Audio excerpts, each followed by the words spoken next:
اللہم صلی علی محمد وعلی آلہ وصحبہ وسلم۔ اللہم صلی علی محمد ضل له ومن يضلله فلا هادي له ونشهد أن لا إله إلا الله وحده لا شريك له ولا نظير له ولا ند له ولا ضد له ولا مثال له ونشهد أن سيدنا وسندنا وكريمنا وحبيبنا وطبيبنا وطبيب قلوبنا عيننا وعياننا ومعيننا غاثنا وغياثنا ومجيبنا سيدنا ومولانا محمدا عبده ورسوله أما بعد فأعوذ بالله من الشيطان الرجيم بسم الله الرحمن الرحيم ولقد آتيناك سبعا من المثاني والقرآن العظيم صدق الله العلي العظيم وصدق رسوله النبي الكريم نحن على ذلك من الشاهدين والشاكرين والحمد لله رب العالمين قال الله تبارك وتعالى في القرآن المجيد والفرقان الحميد في شان حبيب الرحمن الرحيم إن الله وملائكته يصلون على النبي يا أيها الذين آمنوا صلوا عليه وسلموا تسليما الصلاة والسلام عليك يا سيدي يا رسول الله وعلى آلك وصحابك يا حبيب الله الصلاة والسلام عليك يا سيدي يا رسول الله وعلى آلك وصحابك يا رحمة للعالمين اللهم صل وسلم وبارك على سيدنا ومولانا محمد كريم الآباء والأمهات وعلى آله وأصحابه وأولياء أمته وعلماء ملته وأمته أجمعين عدد کرمک یا کریم یا کریم یا کریم یا کریم۔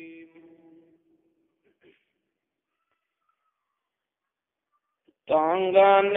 مدینے دیاں ہر ویلے رہندیاں تانگان مدینے دیاں ہر ویلے رہندیاں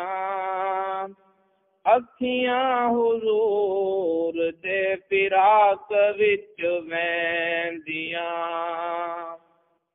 تانگانے مدینے دیاں ہر ویلے رہندیاں اکھیاں حضور دے فراق وچ ویندیاں ہاتھ جوڑ ہر ویلے منگا اے دعاواں میں، ہاتھ جوڑ ہر ویلے منگا اے دعاواں میں، رب کرے چھتی چھتی عرب وچ جاواں میں، رب کرے چھتی چھتی عرب وچ جاواں میں، دیکھاں روضہ پاک جا کے تاں سکھاں لیندیاں، تانگاں نے مدینے دیاں ہر ویلے رہندیاں، لگی ہوئی تانگ اساں دکھیاں دے سینے نوں، لگی ہوئی تانگ اساں دکھیاں دے سینے نوں، لے جائے رب سائیں شہر مدینے نوں، ایتھے غم وچ رونا اکھیاں نہیں سہندیاں، تانگاں نے مدینے دیاں ہر ویلے رہندیاں،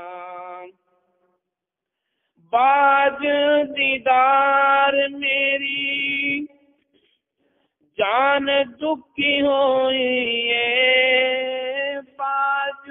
دیدار میری جان دکھی ہوئی ہے، دل وچ چین تے آرام نہیں کوئی ہے، نیر وگان باچوں اکھیاں نہیں رہندیاں، تانگاں نے مدینے دیاں ہر ویلے رہندیاں، دیکھو سیو کنے بھاگاں والیاں او سیاں نے، حج دے مہینے جو مدینے ٹر گئیاں نے، دیکھو سیو کنے بھاگاں والیاں او سیاں نے، حج دے مہینے جو مدینے ٹر گئیاں نے، اچے بھاگاں والیاں نے اس رائے پیندیاں، تانگاں نے مدینے دیاں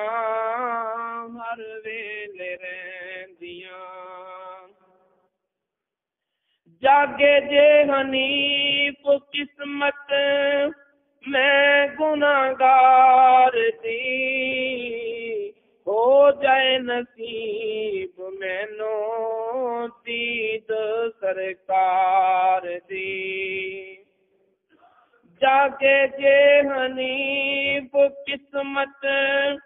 میں گناہگار دی، ہو جائے نصیب مینوں دید سرکار دی،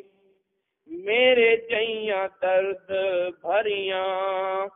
ایہو کچھ کہندیاں، تانگاں نے مدینے دیاں ہر ویلے رہندیاں، تانگاں نے مدینے دیاں ہر ویلے رہندیاں، اکھیاں حضور دے فراق وچ رہندیاں۔ اللہ تعالیٰ کی حمد و ثنا کے بعد اللہ تعالیٰ کے پیارے حبیب خدا تاجدار بطوخا قبلہ کونین سرکار دو عالم نور مجسم حبیب کبریا محمد مصطفیٰ صلی اللہ تعالی علیہ وآلہ وسلم کی پاک بارگاہ بے کس پناہ میں ہدیہ درود و سلام پیش کرنے کے بعد حاضرین محترم، ماہ صفر المظفر کا یہ آخری جمعۃ المبارک ہے، 26 تاریخ، اور اس ماہ مکرم میں حضرت داتا علی حجویری رحمۃ اللہ علیہ کا عرس بھی گزرا۔ حضرت امام احمد رضا خان رحمۃ اللہ علیہ الرحمن، ان کے دن، ان کی یادیں اسی مہینے کی زینت ہیں، اور اس کے ساتھ ساتھ فاتح مرزائیت حضرت پیر مہر علی شاہ صاحب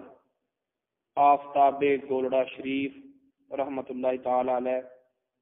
آپ کا وصال بھی 29 صفر کو ہوا تھا، تو ان کی یادیں بھی اسی مہینے کا سنگھار ہیں۔ جبکہ ہمارا سلسلہ گفتگو سورہ فاتحہ کے تعارف میں اسماء فاتحہ کے عنوان پر چلا آ رہا ہے، اپنے سلسلہ وار موضوع کو نبھاتے ہوئے حضرت پیر مہر علی شاہ صاحب کے تذکرے کی بھی کوشش کروں گا۔ سورہ فاتحہ کے 14 نام پچھلے درس میں ذکر ہوئے تھے، اور 15واں نام سورہ فاتحہ کا وہ ہے جو خود قرآن نے اس سورت کو عطا فرمایا ہے۔ سورہ حجر کی آیت نمبر 87 میں اللہ رب العزت ارشاد فرماتا ہے، وَلَقَدْ آتَيْنَاكَ سَبْعًا مِنَ الْمَثَانِي، اور بے شک ہم نے آپ کو سبعًا من المثانی، 7 مثانی، بار بار پڑھی جانے والی 7 آیتیں عطا فرمائی ہیں، والقرآن العظیم، اور عظمت والا قرآن بھی عطا فرمایا ہے۔ تو اس آیت کریمہ میں اللہ رب العزت نے 2 چیزوں کا ذکر فرمایا، سبعًا من المثانی والقرآن العظیم، عظمت والا قرآن اور 7 مثانی۔ 7 مثانی سے مراد تو بالاتفاق سورہ فاتحہ ہے، کیونکہ یہی وہ سورت ہے جس کی 7 آیتیں ہیں۔ اس کی 7 آیتوں پر امت کا اجماع ہے، اور قرآن عظیم سے کیا مراد ہے، اس میں 2 اقوال ہیں۔ اگر تو واو عاطفہ ہے تو پھر اس سے مراد سورہ فاتحہ اور پورا قرآن ہے، کہ پورے قرآن کا خلاصہ سورہ فاتحہ کی شکل میں، اور سورہ فاتحہ کے اجمال کی تفصیل بقیہ 113 سورتوں کی صورت میں، شکل میں آپ کو عطا فرمائی۔ اور اگر واو مفسرہ ہو، عاطفہ نہ ہو، تو پھر اس کا مطلب یہ ہوا کہ عظمت والا قرآن بھی اللہ تعالیٰ نے ایک نام بنا کر سورہ فاتحہ کو عطا فرما دیا، کہ سورہ فاتحہ کا ایک نام تو 7 مثانی ہے، اور دوسرا نام القرآن العظیم، عظمت والا قرآن ہے۔ گو کہ یہ مکمل قرآن نہیں، لیکن قرآن عظیم کا نام اس سورت کو اس لیے دیا گیا کہ پورے قرآن میں جن بنیادی احکام اور مسائل کی تفصیل بیان کی گئی ہے، اجمالی طور پر وہ سورہ فاتحہ میں موجود ہیں۔ حضرت علی رضی اللہ تعالی عنہ اور حضرت عبداللہ بن عباس رضی اللہ تعالی عنہ سے روایت ہے کہ نبی پاک صلی اللہ تعالی علیہ وسلم نے ارشاد فرمایا، ترمذی شریف کی یہ حدیث ہے، وَإِنَّهَا سَبْعٌ مِّنَ الْمَثَانِي، سورہ فاتحہ کی طرف اشارہ کرتے ہوئے فرمایا کہ یہی سورت وہ 7 آیتیں ہیں جو بار بار پڑھی جاتی ہیں، وَالْقُرْآنَ الْعَظِيمِ، اور یہی قرآن عظیم ہے، الَّذِي أُعْطِيتُهُ، جو کہ مجھے عطا کیا گیا ہے۔ تو اس طرح یہ 15واں اور 16واں نام سورہ فاتحہ کا ہی ہوا۔ سورہ فاتحہ میں اللہ رب العزت نے اپنے بندوں کو صراط مستقیم پر چلنے کی دعا مانگنے کا طریقہ سکھایا کہ میرے بندوں، میری حمد و ثنا کے بعد، عقائد آخرت کو تسلیم کرنے کے بعد میرے روبرو کھڑے ہو کر مانگو کہ اہدنا الصراط المستقیم، اے ہمارے رب ہمیں سیدھے راستے پر چلا، ہمیں سیدھے راستے پر تو چلا، یعنی اپنی ساری کی ساری طاقتوں کو، اپنے کارروائیوں کو، اپنی تمام تر صلاحیتوں کو اسی کے سپرد کر دیا گیا کہ مولا ہم کہاں ہیں جو راہ ہدایت پر چل سکیں، تو ہی اپنے لطف و کرم سے ہمیں راہ ہدایت پر چلا سکتا ہے۔ ہماری طاقتیں جواب دے گئیں، ہماری صلاحیتیں پیچھے رہ گئیں، تیرا کرم ہوگا تو ہم راہ ہدایت پر چلیں گے، تیرا کرم ہوگا تو ہم راہ ہدایت پر ثابت قدم رہیں گے۔ سو ہم اپنی طاقتوں پر اعتماد نہیں کرتے، بلکہ تیرے لطف و کرم پر بھروسہ کرتے ہوئے تیری ہی بارگاہ میں ملتجی ہیں کہ اہدنا الصراط المستقیم، ہمیں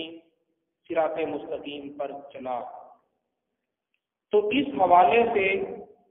کہ بندہ اپنی طاقتوں کو، اپنی صلاحیتوں کو اللہ کے سپرد کر رہا ہے، اور یہی قرآن پاک کی تعلیمات کا خلاصہ ہے جو رب تعالیٰ نے ارشاد فرمایا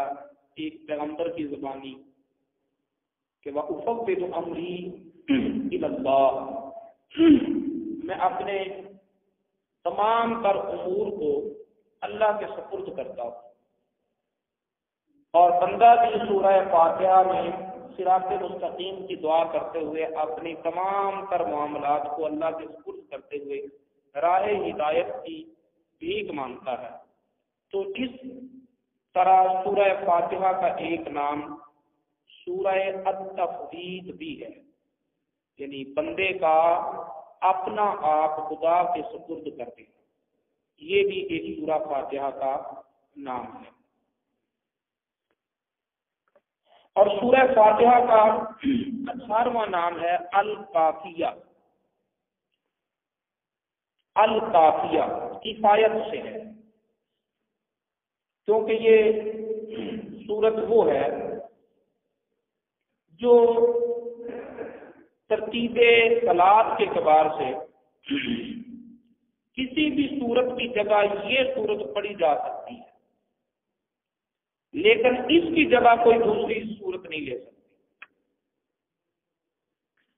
کسی بھی سورت کی جگہ یہ سورت پڑھی جا سکتی ہے، لیکن اس کی جگہ کوئی دوسری سورت نہیں لے سکتے۔ تفسیر کبیر میں ہے کہ ام القرآن عوض من غیرہا، ام القرآن یعنی سورہ فاتحہ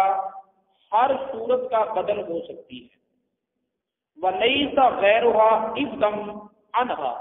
لیکن کوئی دوسری سورت اس کا بدل نہیں ہو سکتی۔ تو پورے قرآن کی صورتوں کی جگہ پر یہ کافی ہو سکتی ہے، لیکن اس کی جگہ کوئی کفایت کرنے والی صورت نہیں ہے۔ اس حوالے سے سورہ فاتحہ کو الکافیہ کا نام بھی دیا جاتا ہے۔ یہ بھی کافی ہے، یہی کافی نہیں، یہ بھی کافی ہے۔ حضرت عبداللہ بن عباس سے روایت ہے، حضرت ابو سعید المعلّہ روایت کرتے ہیں اعظم سورۃ من القرآن الحمدللہ رب العالمین، قرآن پاک کی صورتوں میں اجر و ثواب کے اعتبار سے سب سے عظیم صورت الحمدللہ رب العالمین یعنی سورہ فاتحہ۔ اور حضرت انس بن مالک رضی اللہ تعالیٰ عنہ روایت کرتے ہیں کہ نبی پاک صلی اللہ علیہ وسلم نے ارشاد فرمایا افضل القرآن الحمدللہ رب العالمین، قرآن پاک کا تلاوت اور معانی، اسرار اور علوم کے اعتبار سے فضیلت والا حصہ وہ الحمدللہ رب العالمین یعنی سورہ فاتحہ۔ حضرت عبداللہ بن عباس رضی اللہ تعالی عنہ روایت کرتے ہیں کہ نبی پاک صلی اللہ علیہ وسلم نے ارشاد فرمایا فاتحۃ الکتاب تعدل ثلث القرآن، ایک مرتبہ سورہ فاتحہ پڑھی جائے تو 2/3 قرآن پاک پڑھ لینے کا ثواب مل جاتا ہے۔ جیسے سورہ اخلاص کے بارے میں ہے کہ وہ ثلث قرآن کا ثواب رہتی ہے، ایک مرتبہ پڑھو تو 1/3 قرآن پاک پڑھنے کا ثواب، تو 3 مرتبہ پڑھ لو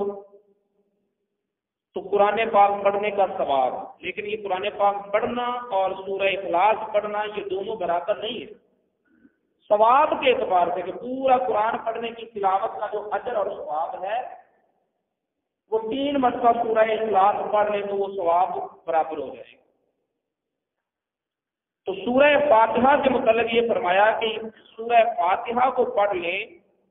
تو 1 مرتبہ سورہ فاتحہ پڑھنے کا ثواب تعدل ثلث القرآن 2/3 قرآن کے برابر ہے اجر و ثواب کے۔ اب جب کوئی فوت ہو جائے تو اس کے لیے کی جانے والی دعا کو کہتے ہیں فاتحہ۔ اس کی وجہ بھی یہ ہے کہ کم از کم 1 مرتبہ سورہ فاتحہ اور 1 مرتبہ سورہ اخلاص پڑھتے ہیں۔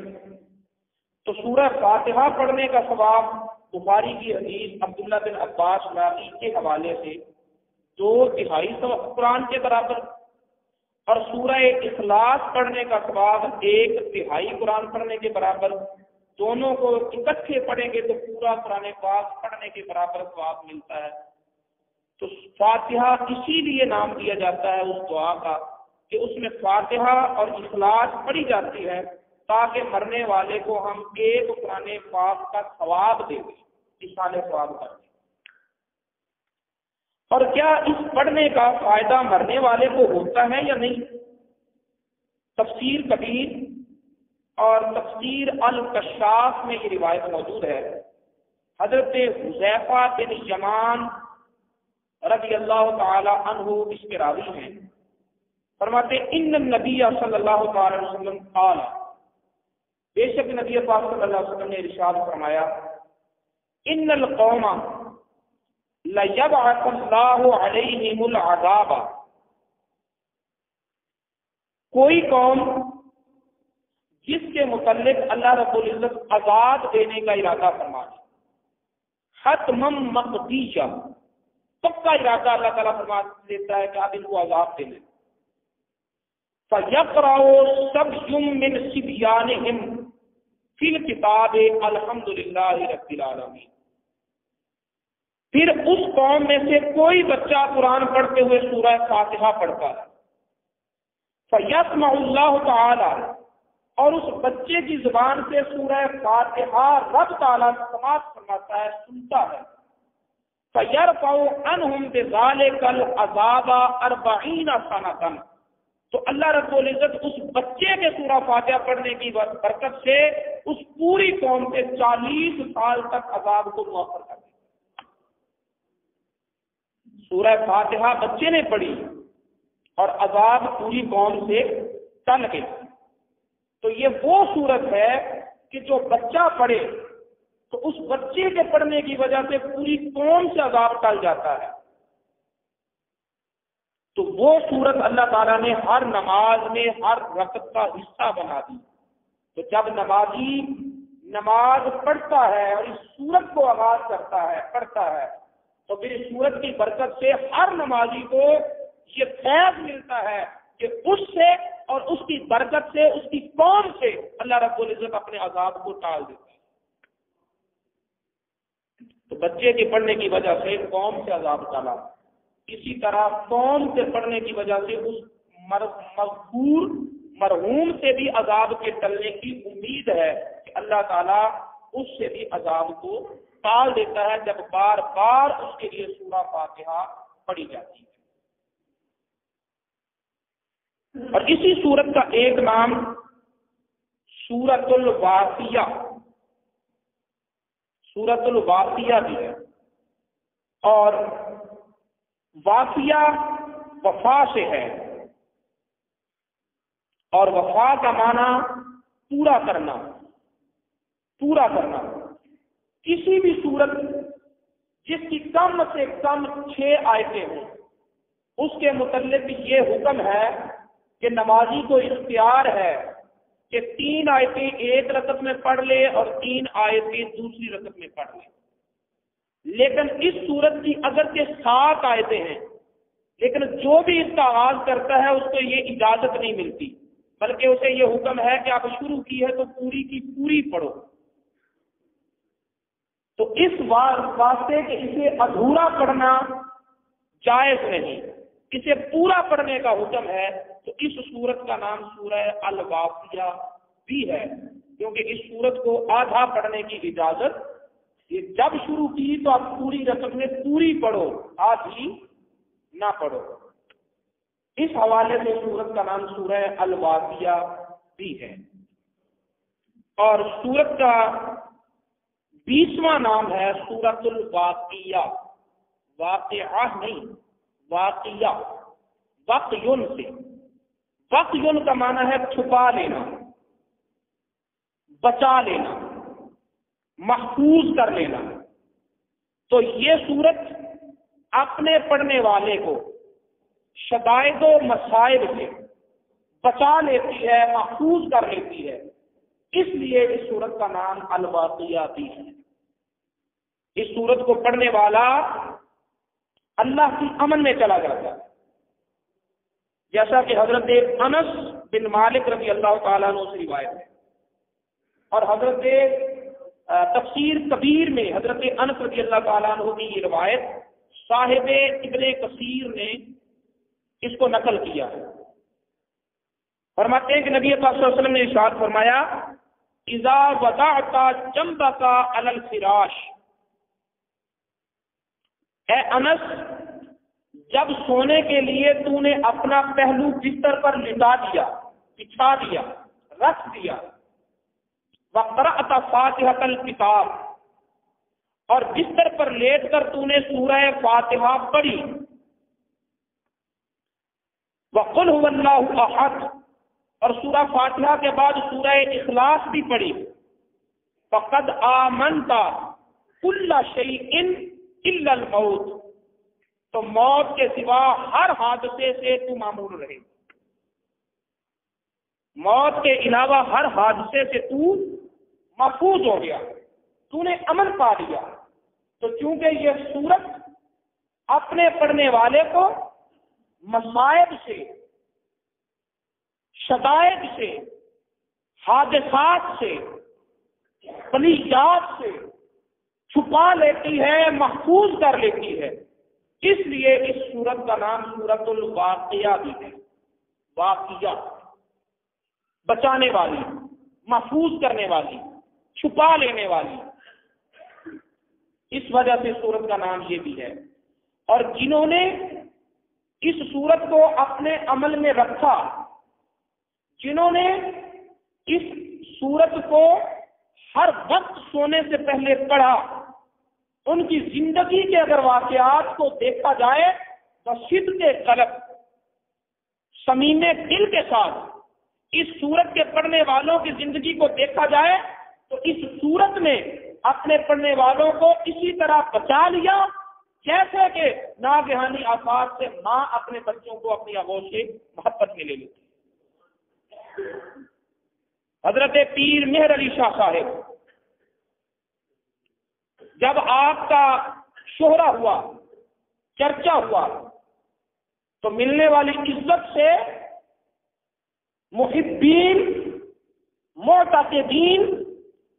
عشاق کی تعداد میں بھی اضافہ ہوتا ہے، لیکن اس کے ساتھ ساتھ حاسدین بھی سر اٹھاتے ہیں۔ تو ایک حاسد نے کسی قاتل کو کرائے پر خریدا اور اسے تیز دھار خنجر دے کر، روپے پیسے کا لالچ دے کر حضرت پیر مہر علی شاہ صاحب کے لیے چھوڑ دیا، کہ بھیج دیا کہ جاؤ پیر مہر علی شاہ صاحب کو قتل کر دو۔ اور وہ قاتل خونی خنجر لے کر کسی طرح آنکھ بچا کر حضرت کے آرام فرمانے والے کمرے میں جا پہنچا، اور وقت سے پہلے پہنچ کر آپ کے سونے والے پلنگ کے نیچے لیٹ گیا، چھپ گیا۔ پیر مہر علی شاہ صاحب عشاء کی نماز اور اپنے اوراد و وظائف سے فارغ ہوئے، فارغ ہو کر آپ اپنے کمرے میں آئے، بستر پر لیٹے، اب کنڈی لگی ہوئی ہے، پیر مہر علی شاہ صاحب اکیلے ہیں، پلنگ پر لیٹے ہوئے ہیں، اور یہ پلنگ کے نیچے چھپا ہوا ہے، لیکن ہمت اور جرأت نہیں ہو رہی کہ میں نکل کر آپ پر وار کروں اور شہید کر دوں۔ ساری رات گزر گئی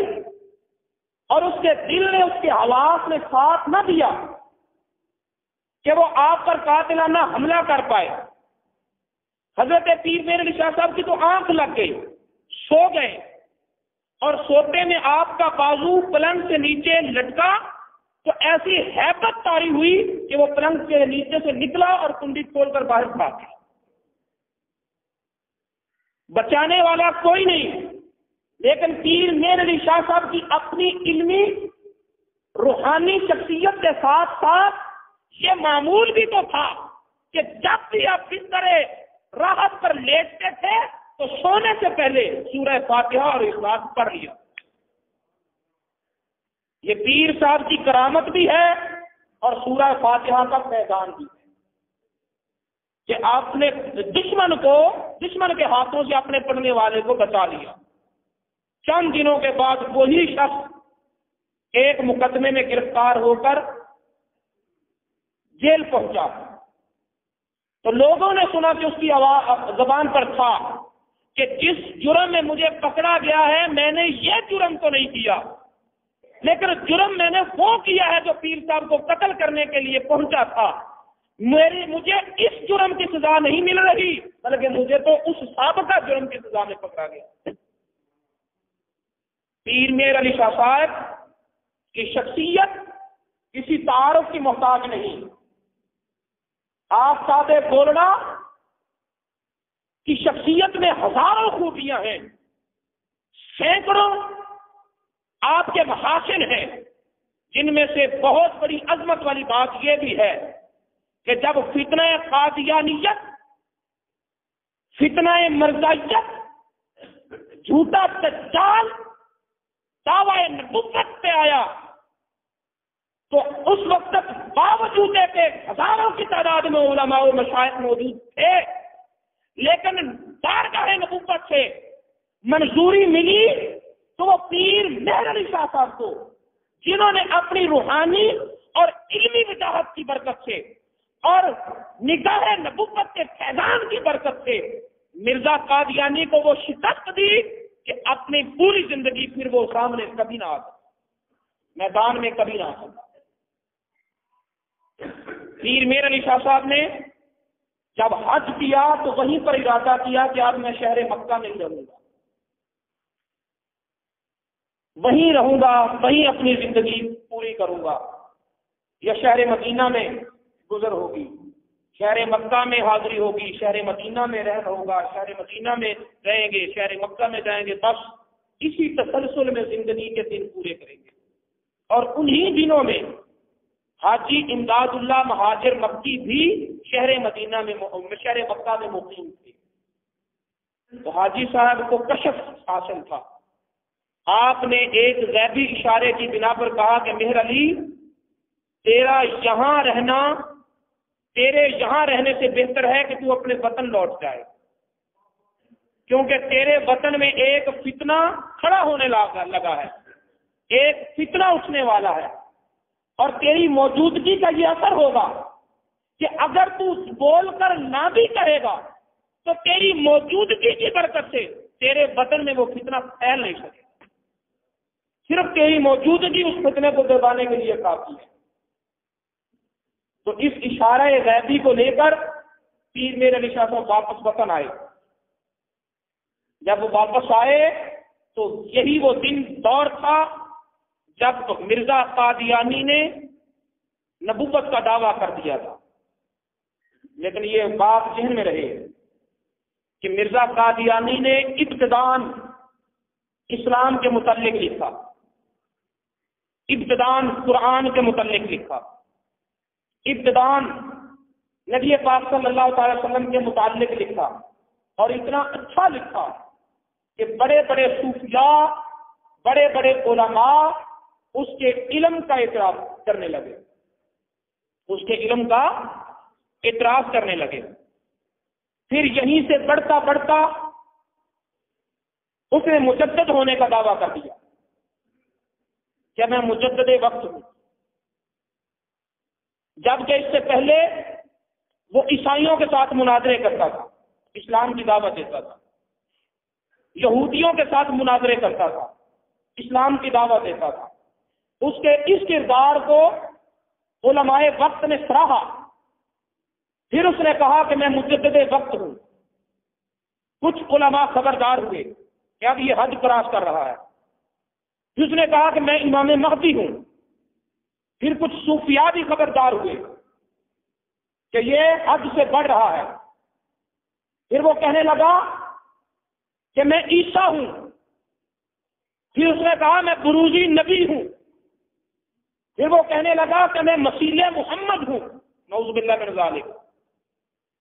اور اس کے بعد جب ان کے یہ دعوے سامنے آئے تو علماء وقت نے اس کا رد کیا، صوفیاء وقت نے اس کا رد کیا۔ جب چہار اطراف سے ملنے والی عقیدتیں نفرتوں میں بدلی تو اب نبی کو یہ بھی یاد نہ رہا، اس بننے والے جھوٹے نبی کو، کہ میں پہلے کیا دعویٰ کر چکا ہوں، بعد میں کیا کہنے والا ہوں۔ پھر قرآن کے خلاف بھی بکنے لگا، پھر احادیث کے خلاف بھی بکنے لگا، پھر امام حسن و حسین کے خلاف بکنے لگا، پھر حضرت ابو بکر صدیق، عمر فاروق، خلفائے راشدین کے خلاف بکواس کرنے لگا، حتیٰ کہ نبی پاک صلی اللہ علیہ وسلم کی عظمت کے خلاف بھی بکنے لگا۔ جب اس نے لکھ کر بھیجا کہ میں برزخی نبی ہوں، میں مسیح وقت ہوں، اور یہ لکھ کر پیر میر علی شاہ صاحب کو لکھ کر بھیجا، تو پیر میر علی شاہ صاحب نے جواباً یہی لکھا کہ تو مناظر اسلام تھا،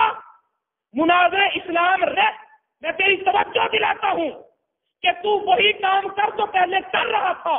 اور ان حدود کی طرف قدم نہ اٹھا جن حدود کی طرف آنے کی کسی کو اجازت ہی نہیں ہے۔ لیکن پھر اس نے چیلنج کیا اور ایک بہت بڑا اشتہار چھاپا، قادیان سے گولڈا شریف کی طرف رجسٹری کیا، جس میں یہ دعوت دی گئی تھی کہ اگر مجھے سچا نبی نہیں مانتے تو آؤ میں اپنی نبوت کا نشان ظاہر کرتا ہوں۔ اور نشان کیا ظاہر کرتا ہوں؟ لاہور میں اکٹھا ہوتے ہیں، لاہور میں اکٹھا ہوتے ہیں، میرے مقابلے پر یا تو مہر علی آئے یا پھر مہر علی کے چنے ہوئے 40 علماء آئے، ایک دو سے میں مقابلہ نہیں کرنے کا۔ اپنے علم پہ مان دیکھو کتنا ہے، یا تو مہر علی آئے یا پھر 40 علماء آئے، اور 40 علماء وہ ہوں جو اپنے علاقے میں چوٹی کے علماء گنے جاتے ہیں، جن میں سے 86 علماء کا نام لکھ کر اس نے بھیجا کہ ان میں سے 40 علماء آئے، یا مہر علی آئے یا 40 علماء آئے، وقت کے چوٹی کے علماء۔ اس سے پتہ چلتا ہے کہ اگرچہ وہ جھوٹا کذاب دجال تھا، لیکن اتنا تو یہ بھی تسلیم کرتا تھا کہ مہر علی ایک ہو اور علماء وقت 40 ہوں تو تب کہیں جا کے وزن برابر ہوتا. یہ تو وہ بھی تسلیم کر گیا. 40 علماء آئے یا مہر علی آئے, مقابلہ کرتے ہیں, قرہ ڈال کر کوئی سی ایک صورت منتخب کریں گے اور فی الفتی 7 گھنٹے ہوں گے. وہ بھی لکھے, میں بھی لکھوں گا. جو تیز لکھے گا, جو اچھا لکھے گا اور محض عربی ادب میں لکھے گا, پنجابی اور اردو انگریزی میں بھی نہیں, صرف عربی میں لکھے گا, تو اس میں جو بہتر لکھے گا اس کی دعویٰ سچا ہوگا. جب یہ رسالہ پیر میرے علی شاہ صاحب کو پہنچا تو آپ نے فرمایا کہ تیرا دعویٰ تو یہ ہے کہ میرے جسم کا آدھا حصہ مسیل عیسیٰ ہے اور میرے جسم کا آدھا حصہ مسیل محمد ہے. نعوذ باللہ من ذالک. تو مثل محمد و عیسیٰ ہونے کا دعویٰ کرتا ہے, نہ تو محمد عربی نے ہاتھوں سے لکھا ہے, نہ ہی عیسیٰ بن مریم نے اپنے ہاتھوں سے لکھا ہے. انہوں نے تو بول کر زبان سے تقریر کر کے لوگوں کو ہدایت کا راستہ دکھایا ہے. میں بھاگتا نہیں, لکھنے والا چیلنج بھی قبول کرتا ہوں, لیکن اس سے پہلے تو میرے سامنے آ, کھڑا ہو کر اپنا دعویٰ نبوت سچ کو ثابت کر, اپنے دلائل کے ساتھ مجھے قائل تو کر کہ میں نبی ہوں. اگر تقریر کا مناظرہ جیت جائے گا تو پھر تیرا تحریر کا مناظرہ بھی میں قبول کرتا ہوں, اس چیلنج کو بھی میں قبول کرتا ہوں. پھر کیا ہوا؟ وقت معینہ پر پیر میرے علی شاہ صاحب تو لاہور وعدے کی جگہ پر تھے, اور اس جھوٹے نبی کے کلمہ پڑھنے والے ان کو ہاتھ پاؤں کی پڑی تھی کہ اب نہ جانے نبی کس خلوت میں بیٹھا ہے. اب ہمارا جھوٹا نبی وہ کہاں سر چھپایا بیٹھا ہے. اب وہ اس کے منت سماجت کرتے ہیں کہ میدان میں تو آؤ, لیکن وہ آنے کو تیار نہیں. لیکن وہ آنے کو, اب اس کے اپنے امتی کہتے ہیں کہ چیلنج جو کروا لیا, اور پیر صاحب کو کہا تھا کہ ایسے نہیں آنا, پہلے اس اشتہار کی 5000 کاپیاں چھپوا کر تقسیم کرنی ہے, تب آنا ہے. پیر میرے علی شاہ صاحب نے کہا کہ چھپوا بھی دی ہے, تقسیم بھی کر دی, چلو اگر تم تماشا لوگوں کو دکھانا چاہتے ہو تو آؤ میدان میں. اب اس جھوٹے نبی کے پیروکار پیر صاحب سے کہتے ہیں کہ چلو مناظرے کو چھوڑو, ایسا کرتے ہیں کہ ایک پاؤں سے لنگا, آنکھوں سے اندھا شخص, اس کے متعلق ہمارا مرزا دعا کرتا ہے کہ اسے صحت مل جائے, اور ایک کے بارے میں تم دعا کرو, جس کی دعا قبول ہوگی اس کا دعویٰ سچا ہوگا. پیر میرے لیے کہا ارے اندھے کو آنکھیں دینی تو بات کی بات ہے, آج میں اپنے نبی کی عظمت کے لیے آیا ہوں, اگر مردوں کو بھی زندہ کرانا تو میدان میں آ جاؤ.